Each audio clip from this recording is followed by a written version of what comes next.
Hello dear student, आपका बहुत बहुत स्वागत है हमारे चैनल ऑल अबाउट एनसीईआरटी में। आज हम पढ़ेंगे क्लास 8 का सेकंड लेसन सूक्ष्म जीव मित्र एवं शत्रु। ठीक है, साइंस का जो है सेकंड लेसन है ये। अब जिस भी किसी ने अभी तक हमारे चैनल को सब्सक्राइब नहीं किया है, प्लीज़ पहले आप चैनल को सब्सक्राइब कर लीजिए और लाइक और शेयर अपने फ्रेंड्स को करिए, ज़रूर शेयर कर दीजिए। ठीक है, तो चलिए हम शुरू कर रहे हैं आज नया लेसन साइंस का। मित्र और शत्रु सूक्ष्म जीव क्या है। ठीक है, चलिए पढ़ना शुरू करते हैं। आपने अपने आसपास के स्थानों पर पौधों एवं जंतुओं सहित अनेक सजीव देखे हैं, परंतु कुछ जीव ऐसे भी होते हैं जिन्हें हम बिना यंत्र की सहायता से केवल आँखों से ही देख सकते हैं। इन्हें सूक्ष्म जीव कहते हैं, आँखों से जिन्हें नहीं देख पाते हैं। उदाहरण के लिए आपने देखा होगा कि वर्षा ऋतु में नम ब्रेड रोटी सड़ने लगती है तथा इसकी सतह पर सफ़ेद काले धब्बे से ढक जाती है। इन धब्बों को आकर्षक लेंस की सहायता से देखिए, आकर्षक नहीं आवर्धक, ठीक है आवर्धक लेंस की सहायता से देखिए, आपको काले रंग की गोल सूक्ष्म संरचनाएं दिखाई देंगी। क्या आप जानते हैं कि यह संरचनाएं क्या होती हैं और कहाँ से आई हैं? तो डियर स्टूडेंट, पहले आपको समझना है कि ये सूक्ष्म जीव आखिर हैं क्या। तो जो भी हमारे आसपास कुछ ऐसे जीव भी होते हैं जिनको हम अपनी खुली आंखों से ऐसे नहीं देख सकते हैं, जो कि बहुत सूक्ष्म होते हैं, बहुत छोटे होते हैं। ठीक है, इन्हें देखने के लिए हमें जो है आवर्धक लेंस की ज़रूरत पड़ती है, तब हमें ये जीव दिखाई देते हैं। जैसे कि आपने देखा होगा कि ब्रेड आपके घर में पड़ी होती है ना, वो कभी सड़ जाती है तो काले काले धब्बे दिखते हैं। अगर हम उनको लेंस की सहायता से देखेंगे तो हमें उसमें सूक्ष्म छोटे छोटे जीव दिखाई देंगे, जो सूक्ष्म संरचनाएं दिखाई देती हैं। ठीक है, अब हमें जानना है कि ये संरचनाएं आखिर हैं क्या और ये कहाँ से आई हैं। तो चलिए हम पढ़ना शुरू करते हैं। सबसे पहले सूक्ष्म जीव वाला टॉपिक। ठीक है, बगीचे एवं मैदान से एक बीकर में थोड़ी सी गीली मिट्टी लीजिए तथा इसमें जल डालिए। मिट्टी के कण बैठ जाने के पश्चात जल की एक बूंद स्लाइड पर लेकर सूक्ष्मदर्शी की सहायता से इसका परीक्षण कीजिए। आप क्या देखते हैं? ठीक है, सबसे पहले आपको क्या करना है, क्रियाकलाप आपको बताया जा रहा है। अपने घर में बगीचे में जाके आपको एक मिट्टी लाके थोड़ी सी मिट्टी गीली मिट्टी लानी है और एक बीकर में डाल देनी है। ठीक है, उसके बाद मिट्टी के कण बैठ जाने पर जल की एक बूंद जो है आपको एक स्लाइड में रखनी है और सूक्ष्मदर्शी से आपको देखना है तो उसमें आपको क्या दिखाई देता है, पहले आपको ये प्रयोग करना है। ठीक है, इसके बाद अगला प्रयोग दिखा रखा है आपको। एक तालाब पोखर से जल की कुछ बूंदें लीजिए। कोई तालाब है जो जहाँ पानी पड़ा है वहाँ से कुछ बूंदें जल की लीजिए और उसे एक कांच की स्लाइड में थोड़ा सा फैला दीजिए और उसे भी सूक्ष्मदर्शी की सहायता से आप देखेंगे तो आपको छोटे सूक्ष्म जीव दिखाई देंगे। ठीक है, तो अब आपको ये पता लगाना है कि क्या आपको सूक्ष्म जीव गति करते हुए दिखे थे। ठीक है, चलिए, अब वो नहीं दिखे आपको तो ठीक है, दिखे तो ठीक है। ठीक है, चलिए वो आपको देखने हैं, ठीक है, उसकी सहायता से। ठीक है, चलिए अब हम आगे बढ़ते हैं।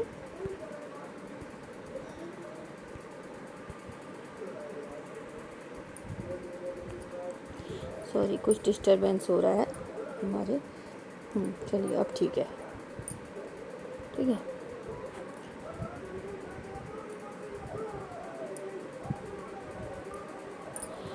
इन परीक्षणों से पता चलता है कि मिट्टी एवं पानी, ठीक है, इन प्रयोगों से आपको क्या पता चला, मिट्टी एवं पानी में अनेक छोटे छोटे सूक्ष्म जीव उपस्थित रहते हैं। सूक्ष्म जीव इतने छोटे हैं कि उन्हें बिना यंत्र की सहायता से नहीं देख सकते। कोई भी सूक्ष्म जीव को हम बिना यंत्र की सहायता से नहीं देख सकते। इनमें से कुछ जैसे कि ब्रेड पर खाने वाले कवक होते हैं, आवर्धक लेंस की सहायता से इन्हें देख सकते हैं, जबकि अन्य बिना सूक्ष्मदर्शी की सहायता से नहीं दिखा सकते। यही कारण है कि इन्हें क्या कहा जाता है, सूक्ष्म जीव कहा जाता है। सूक्ष्म जीवों को 4 मुख्य वर्गों में बांटा गया है। तो कौन कौन से वर्ग हैं? पहले जीवाणु, कवक, प्रोटोजोआ और शैवाल। तो ये क्या क्या नाम है इनके? जीवाणु हैं, कवक हैं, प्रोटोजोआ और शैवाल हैं। ठीक है, जीवाणु, शैवाल और प्रोटोजोआ एवं कवक के कुछ सामान्य सूक्ष्म जीव इसमें दर्शाए गए हैं। अभी चित्र में हम आपको दिखाएंगे। ठीक है, अब देखिए, सबसे पहले विषाणु। विषाणु क्या होते हैं? वायरस भी बहुत सूक्ष्म होते हैं, परंतु ये अन्य सूक्ष्म जीवों से भिन्न होते हैं। ये केवल परपोषी में ही गुणन करते हैं अथवा जीवाणु पौधे अथवा जंतु कोशिका में गुणन करते हैं। चित्र 2.5 में दर्शाए गए कुछ सामान्य रोग हैं जैसे जुकाम, इन्फ्लुएंजा, फ्लू एवं अधिकतर खांसी विषाणु द्वारा ही होते हैं। कुछ विशेष रोग जैसे कि पोलियो, खसरा भी जो है विषाणु द्वारा ही होते हैं। तो कौन कौन से रोग ऐसे हैं जो कि विषाणु द्वारा होते हैं, वायरस के द्वारा होते हैं? आपने सुना होगा, जैसे बीच में कोरोना आया था, ठीक है, वो भी वायरस था। तो जुकाम, इन्फ्लुएंजा, अधिकतर खांसी विषाणु के द्वारा ही, ये सब वायरस के कारण ही होते हैं, ठीक है। तो डियर स्टूडेंट, अतिसार और मलेरिया, जो अतिसार और मलेरिया होता है, ये किसके द्वारा होता है? प्रोटोजोआ के द्वारा होता है। और टाइफाइड और टीबी जो है, ट्यूबरक्लोसिस, जीवाणु द्वारा होने वाले रोग हैं। इनमें से कुछ सूक्ष्मजीव के विषय में आप कक्षा 6 और 7 में पढ़ चुके हैं, ठीक है। चलिए अब हम ये देखिए, इसमें आपको दिखाई दे रहे हैं इस टाइप के सूक्ष्मजीव हैं। ये क्या है? स्पाइरल सूक्ष्मजीव है ये। और ये क्या है? क्षणनुमा जीवाणु। ये भी छोटे बहुत सूक्ष्मजीव हैं जो हमें उसकी सहायता से ही दिखते हैं। और ये क्या है? इधर आपको चित्र दिखाया, क्लेमाइडोमोनास है, स्पाइरोगाइरा, ये क्या है? ये शैवाल हैं। और ये प्रोटोजोआ, ये अमीबा है। और ये पैरामीशियम, ये क्या है? प्रोटोजोआ है। अब ये क्या है? राइजोपस हैं। ये ब्रेड मोड में पाए जो मिले हैं। और ये पेनिसिलियम है। और ये एस्परजिलम है, ठीक है। ये सब क्या है? ये सब आते हैं कवक की श्रेणी में, ठीक। चलिए अब देखना है। और ये जो आपको इधर दिखाई दे रहे हैं, ये क्या है? वायरस, या ये वो है वायरस, ठीक है, विषाणु। अब मित्रवत जीव क्या होते हैं? सूक्ष्म जीव विभिन्न कार्यों में उपयोग किए जाते हैं। सूक्ष्म जीव जो है विभिन्न कार्यों में उपयोग किए, इनका उपयोग दही, ब्रेड या केक बनाने में किया जाता है। प्राचीन काल से ही सूक्ष्म जीवों का उपयोग अल्कोहल बनाने में किया जाता था। पर्यावरण को स्वच्छ रखने के लिए भी इनका उपयोग किया जाता है। उदाहरण के लिए कार्बनिक अवशिष्ट, सब्जियों के छिलके, जंतु अवशेष, विष्ठा इत्यादि का अपघटन जीवाणुओं द्वारा किया जाता है तथा हानि रहित पदार्थ बनते हैं। स्मरण कीजिए, जीवाणु का उपयोग औषधि उत्पादन एवं कृषि की मृदा की उर्वरता बढ़ाने में भी किया जाता है, जिसमें नाइट्रोजन स्थिरीकरण होता है, ठीक है। अब देखिए,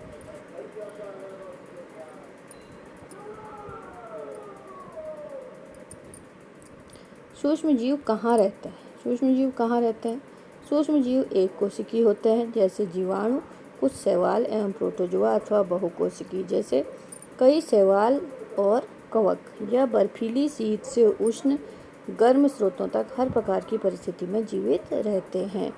मरुस्थल एवं दलदल में भी पाए जाते हैं। मनुष्य सहित सभी जंतुओं के शरीर के अंदर भी पाए जाते हैं, ठीक है।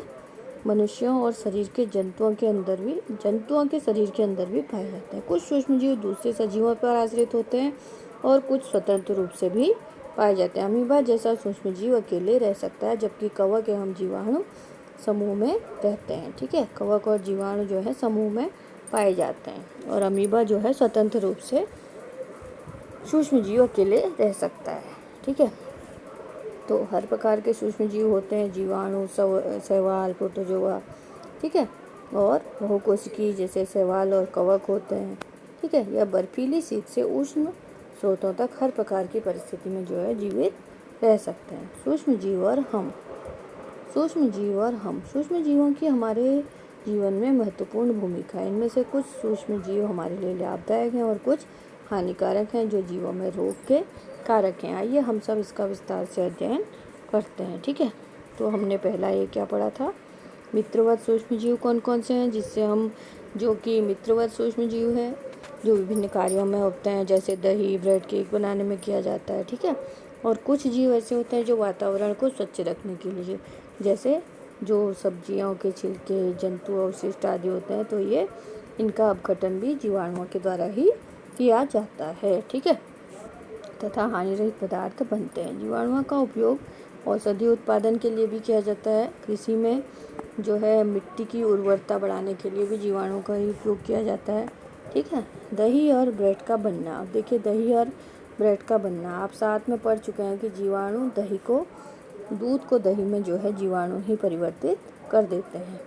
हमने अपनी माँ को गर्म दूध में थोड़ा सा दही मिलाते हुए देखा था, जिससे दही जम जाता है। क्या हमें आश्चर्य हुआ? ऐसा क्यों? ठीक है। दही में अनेक सूक्ष्मजीव पाए जाते हैं, जिन्हें लैक्टोबैसिलस नामक जीवाणु प्रमुख है। दही में जो है कितने सारे सूक्ष्मजीव पाए जाते हैं, जिसमें लैक्टोबैसिलस नामक जीवाणु प्रमुख है, जो दूध को दही में परिवर्तित कर देता है। यह दूध अलग कर उसे दही में परिवर्तित कर देता है। जीवाणु पनीर, अचार, अनेक खाद्य पदार्थों के उत्पादन में सहायक है। रवा, इडली एवं भटूरे का एक महत्वपूर्ण घटक क्या है? दही है। जब हम वो बनाते हैं, सूजी बनाते हैं, भटूरे बनाते हैं, तो उसमें जो है एक दही भी पड़ता है। ठीक है, क्या आप अनुमान लगा सकते हैं कि ऐसा क्यों है? जीवाणु एवं यीस्ट चावल के आटे के किण्वन में सहायक हो सकते हैं, जिससे इडली और डोसा बनता है। मतलब जो आटे को फुलाते हैं, ठीक है, वो भी जीवाणु के कारण ही होता है। तब उसे दही डाला जाता है तो वो आटे में साथ क्रिया करता है। ठीक है, एक बर्तन में आधा किलो आटा तथा मैदा लेकर उसमें थोड़ी चीनी डालकर गर्म जल से मिलाइए। इसमें थोड़ी सी मात्रा 1 चुटकी यीस्ट पाउडर मिलाकर गूंद लीजिए। आप 2 घंटे बाद क्या देखेंगे? फिर आपको क्या दिखाई देगा? तो आपको दिखाई देगा, क्या आपने गूंदे हुए मैदे को उठा हुआ पाया, फूला हुआ पाया आपने? ठीक है, तो ये हम यीस्ट के साथ जब मैदा गूंदते हैं तो वो कुछ इस तरीके से खमीर उसमें चढ़ जाती है और इस तरीके से फूल जाता है। ठीक है, चलिए आगे बढ़ते हैं। यीस्ट तीव्रता से जनन करके श्वसन के दौरान कार्बन डाइऑक्साइड उत्पादन करते हैं। गैस के बुलबुले खमीर वाले मैदे का आयतन बढ़ा देते हैं।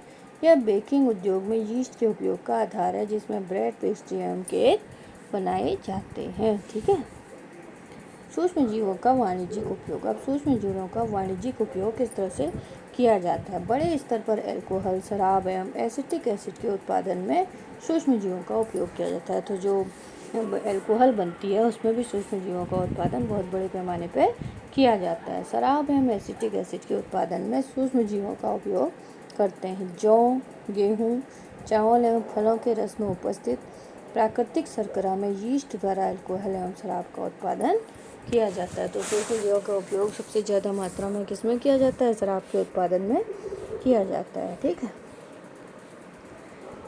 तो 500 ml का बीकर लेकर इसमें 3/4 भाग तक जल भरिए और उसमें 2-3 चम्मच चीनी घोलिए। इसमें आधा चम्मच यीस्ट पाउडर डालिए और 4-5 घंटे के लिए उष्ण स्थान पर रखिए। अब इस विलयन को सूंघ के देखिए कैसी स्मेल आपको आती है। ठीक है, ये आपको प्रैक्टिकल करना है। यह गंध अल्कोहल की है, तो ये क्या हो गया? अल्कोहल सी गंध इसमें आएगी, जो चीनी के अल्कोहल में परिवर्तन होने के कारण बना है। चीनी के अल्कोहल में परिवर्तन की यह प्रक्रिया किण्वन अथवा फर्मेंटेशन कहलाता है। ठीक है, इसको किण्वन कहते हैं हिंदी में और इंग्लिश में फर्मेंटेशन कहते हैं। लुई पाश्चर ने किण्वन की खोज कब की थी? 1857 में की थी। ठीक है, चलिए सूक्ष्म जीवों के औषधीय उपयोग। अब हम देखते हैं कि सूक्ष्म जीवों का हम औषधीय उपयोग किस तरीके से करते हैं। जब कभी आप बीमार पड़ते हैं, ठीक है, जब भी कभी आप बीमार पड़ते हैं तो डॉक्टर आपको पेनिसिलिन का इंजेक्शन देते हैं और कोई अन्य प्रतिजैविक की गोली या कैप्सूल देते हैं। इन औषधियों का स्रोत क्या है? सूक्ष्म जीव है। तो इन दवाइयों का स्रोत भी सूक्ष्म जीवों से ही हमें मिलता है। ये बीमारी पैदा करने वाले सूक्ष्म जीवों को नष्ट कर देते हैं अथवा उनकी वृद्धि को रोक देती है। इस प्रकार की औषधि को प्रतिजैविक अथवा एंटीबायोटिक कहते हैं। तो आप लोगों ने सुना होगा कि डॉक्टर्स ने एंटीबायोटिक दी है। हर दवाई के साथ डॉक्टर एंटीबायोटिक देते हैं आपको, तो और इंजेक्शन देते हैं पेनिसिलिन का। ठीक है, तो ये जो प्रतिजैविक गोली होती है, तो ये भी हमें सूक्ष्म जीव, इन औषधियों का स्रोत भी क्या है? सूक्ष्म जीव ही हैं, जो बीमारी करने वाले सूक्ष्म जीवों को नष्ट कर देती है अथवा उनकी वृद्धि को रोक देती है। ठीक है, आजकल जीवाणु और कवक से अनेक प्रतिजैविक औषधियों का उत्पादन होता है। तो इन दवाइयों का उत्पादन किससे होता है? जीवाणु और कवक से होता है। ठीक है, स्ट्रेप्टोमाइसिन, टेट्रासाइक्लिन और एरिथ्रामाइसिन सामान्य रूप से उपयोग की जाने वाली प्रतिजैविक दवाई है, जिन्हें कवक एवं जीवाणु से उत्पन्न किया जाता है। किसी विशिष्ट प्रकार के सूक्ष्म जीव का संवर्धन करके प्रतिजैविक का उत्पादन किया जाता है, जिन्हें अनेक रोगों में चिकित्सा के प्रयोग में लाया जाता है। और इसका प्रयोग किस लिए किया जाता है? कि दवाइयों के रूप में, इलाज के रूप में किया जाता है। ठीक है, सन 1929 में अलेक्जेंडर फ्लेमिंग जीवाणुओं से रोगों के बचाव हेतु एक संवर्धन का प्रयोग कर रहे थे। अचानक उन्होंने संवर्धन तस्तरी पर हरे रंग की फफूंद के छोटे बीजाणु देखे। उन्होंने पाया कि यह फफूंद जीवाणु की वृद्धि को रोकते हैं। तो उन्होंने क्या देखा कि यह जीवाणु की वृद्धि को रोकते हैं। तो यह तथ्य पाया कि बहुत सारे जीवाणु फफूंद द्वारा मारे गए। इस प्रकार फफूंद से पेनिसिलिन बनाई गई। ठीक है, फफूंद से जो है पेनिसिलिन बनाई गई, इंजेक्शन दिया जाता है।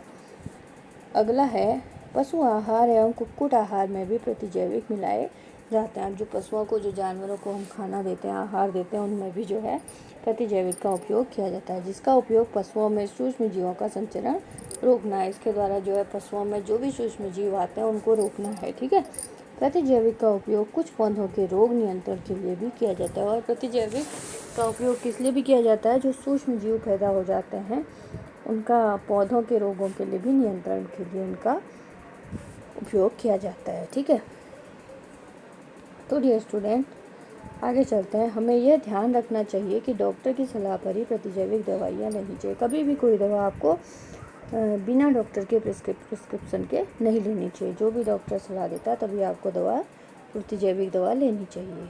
ठीक है, यदि आप प्रतिजैविक उस समय लेंगे जब उसकी आवश्यकता ही नहीं है, तो अगली बार जब आप बीमार होंगे तो आपको प्रतिजैविक की आवश्यकता होगी, तो वह उतनी प्रभावी नहीं रहेगी। इसके अतिरिक्त अनावश्यक रूप से ली गई प्रतिजैविक शरीर में उपस्थित उपयोगी जीवाणु को भी नष्ट कर देती है। सर्दी, जुकाम एवं फ्लू में प्रतिजैविक प्रभावशाली नहीं है, क्योंकि यह रोग विषाणु द्वारा होता है। तो डियर स्टूडेंट, बिना डॉक्टर की सलाह के आपको कोई भी एंटीबायोटिक या प्रतिजैविक दवा नहीं लेनी चाहिए, क्योंकि अगर आप उसे ले लेंगे, आपको जब उसकी ज़रूरत नहीं है, तो आपके शरीर में कुछ जो अच्छे जीवाणु होंगे उनको भी वो नष्ट कर देगी। ठीक है, और अगली बार आपको उस प्रतिजैविक दवाई का उतना असर नहीं होगा।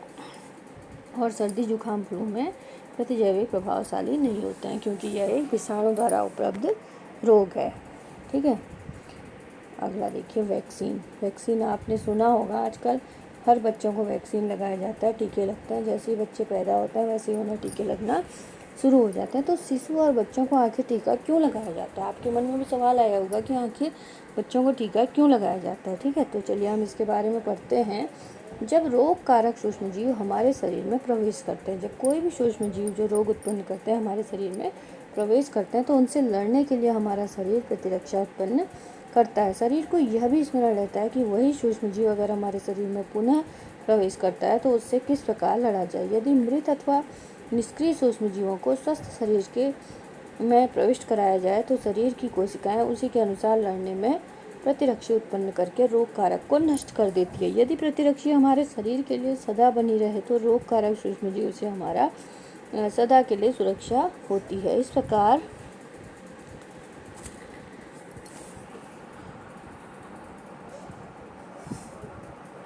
टीका वैक्सीन कार्य करता है। हैजा, क्षय, चेचक, हेपेटाइटिस जैसी अनेक बीमारियों को वैक्सीन द्वारा रोका जा सकता है। एडवर्ड जेनर ने चेचक के लिए 1798 में चेचक के टीके की खोज की थी। आपको क्वेश्चन पूछा जा सकता है कि चेचक के टीके की खोज किसने की थी, तो ये की थी एडवर्ड जेनर ने। और पेनिसिलिन की खोज किसने की थी? फ्लेमिंग ने। ठीक है, तो क्या है, जब रोग कारक सूक्ष्म जीव हमारे शरीर में प्रवेश किए जाते हैं, जब हमको ये टीका लगाया जा सकता है जो रोग से हमें बचते हैं, तो ये हमारे शरीर में क्या करते हैं? रोगों से लड़ने के लिए प्रतिरक्षी उत्पन्न करते हैं। तो जब भी हमारे शरीर में कोई सूक्ष्म जीव प्रवेश करता है तो उससे हमारे शरीर में ये उनसे लड़कर उन्हें समाप्त कर देती हैं। ठीक है, और ये हमारे शरीर में सदा बने रहती हैं। तो सूक्ष्म जीवों से हमारे शरीर की हमेशा रक्षा होती रहती है। ठीक है, चलिए, आपके बचपन में आपको भी अनेक रोगों से रक्षा के लिए टीके लगे होंगे।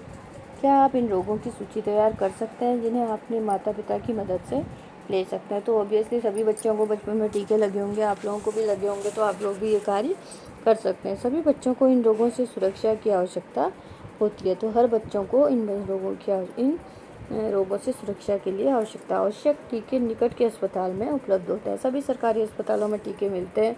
बच्चों को पीलिया से बचाने के लिए आपने टेलीविज़न एवं समाचार पत्रों में पोलियो के टीकाकरण के विज्ञापन देखे होंगे। पोलियो ड्रॉप बच्चों को दिए जाने वाला वास्तव में एक टीका ही है। जो पोलियो ड्रॉप बच्चों को पिलाई जाती है, बहुत टाइम से हमारे देश में इसका वो हुआ था, अब पोलियो जो है हमारे देश में ख़त्म कर दिया गया है। इसकी हर बच्चे को खुराक पिलाई जाती थी 5 साल तक, ठीक है। तो वो भी एक तरह से पोलियो का ही टीका है, ठीक है। चेचक के विरुद्ध विश्वव्यापी अभियान चलाया गया, जिसके परिणाम स्वरूप विश्व के अधिकांश भागों में चेचक का उन्मूलन हो गया। आजकल सूक्ष्म जीवों के टीके का उत्पादन बड़े स्तर पर किया जाता है, जिसमें मनुष्य एवं अनेक जंतुओं को अनेक रोगों से बचाया जाता है। तो इन टीकों की मदद से मनुष्य को और जंतुओं को अनेक रोगों से बचाया जा सकता है, ठीक है। चलिए अगला पॉइंट है हमारा मिट्टी की उर्वरता में वृद्धि।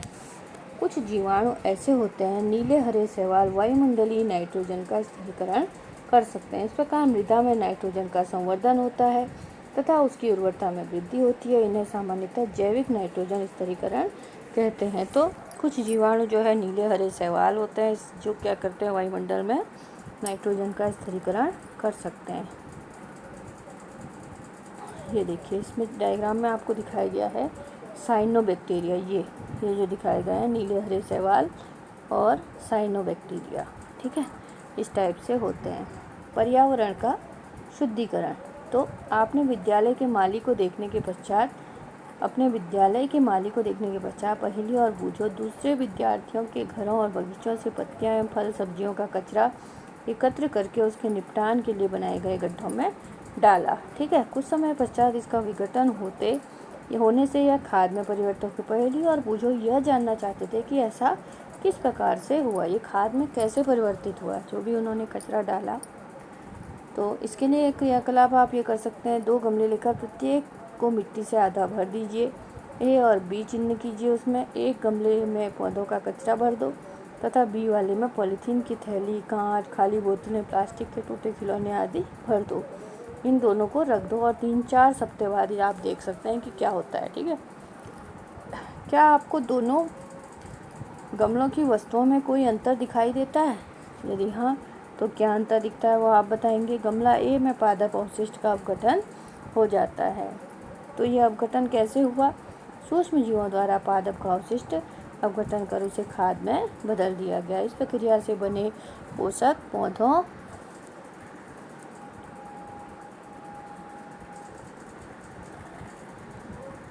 द्वारा पुनः उपयोग किए गए जाते हैं। क्या आप ध्यान दिया कि गमला बी में पॉलीथीन की थैली, टुकड़ों आदि का क्या हुआ होगा? उनमें कोई परिवर्तन नहीं हुआ। सूक्ष्मजीव उन पर क्रिया करके खाद में परिवर्तन नहीं कर सकते, ठीक है। क्या आप बड़ी मात्रा में मृत जीवों को सड़ते हुए पादप, कभी कभार सड़ते जंतुओं के रूप में देखते हैं? आप देखते हैं कुछ समय बाद वह विलुप्त हो जाते हैं। इसका प्रमुख कारण है कि सूक्ष्म जीव मृत जैविक अवशिष्ट का अपघटन करके उन्हें सरल पदार्थों में परिवर्तित करते हैं। यह पदार्थ अन्य पौधों एवं जंतुओं द्वारा पुनः उपयोग किए जाते हैं। इस प्रकार हानिकारक एवं दुर्गंध युक्त पदार्थों का निम्नीकरण करने के लिए हम सूक्ष्म जीवों का उपयोग करके पर्यावरण का शुद्धिकरण कर सकते हैं। तो सूक्ष्म जीवों की सहायता से क्या होता है, जो हमारी हानिकारक चीज़ें हैं उनका अपघटन हो जाता है। जैसे कचरे को आपने 2 डिब्बों में भरा, एक में प्लास्टिक आदि का कचरा भरा, एक में छिलके, सब्जियों के छिलके आदि भरे। तो सब्जियों के छिलके आदि का अपघटन सूक्ष्म जीवों ने कर दिया और वो खाद में परिवर्तित हो गया, और जबकि प्लास्टिक आदि का वो नहीं कर पाए, ठीक है। इसी प्रकार जो जीव मरते हैं उनका भी अपघटन हो जाता है, वो सूक्ष्म जीवों के द्वारा उनका भी अपघटन हो जाता है। मृत जैविक अवशिष्ट का भी अपघटन सूक्ष्म जीव आसानी से कर देते हैं। जैसे कोई जानवर मरता है, उसे हम गड्ढे में डाल देते हैं, तो वो भी सूक्ष्म जीव उसका अपघटन कर देते हैं, ठीक है। तो डियर स्टूडेंट, आज हम इसको यहीं तक पढ़ेंगे। कल हम आपके लिए इसका सेकंड पार्ट लेके आएंगे। तब तक आप इसको समझने की कोशिश कीजिए, बार बार वीडियो को रिपीट कीजिए और अपने दोस्तों को शेयर ज़रूर कीजिए और चैनल को लाइक और सब्सक्राइब कीजिए। तो थैंक्स फॉर वॉचिंग।